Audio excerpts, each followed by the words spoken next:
4 تا کاسبی که درآمد ماهانه مثبت 200 میلیون تومان بهتون میده. اولیش الکتریکی یه شغلیه که همیشه از دلار جلوتره و فروشش عمده است به سازنده ها و اینا پولای خیلی خوبی در میارن اگه یه ذره روابط عمومی خوب داشته باشن و به روز باشه متریالشون. دومیش لوازم یدکی، مخصوصا خودروهای چینی. الان توی بازار خودروهای چینی چند ماه کار میکنن، یه مشکلاتی براشون پیش میاد، حتی لوازم یدکیشون رو نمایندگی نداره. اگر بتونید لوازم یدکی اینا رو جور بکنید که میتونید، به راحتی میتونید پول خوب با درصد حاشیه سود بالا به دست بیارید. سومیش لباس زیر زنونه، حاشیه سود بالای 100% داره و خوبیش اینه که زود میخرن، هم خانوما میخرن هم آقایون برای خانوماشون میخرن. و چهارمیش حیوانات خانگی و پت. الان در کشور ما چون آدم‌ها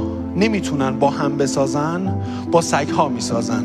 بسیار نگهداری حیوانات خانگی فرهنگش در کشور ما زیاد شده. سرویس دادن و خدمات دادن به افرادی که پت دارن بسیار سودآوره.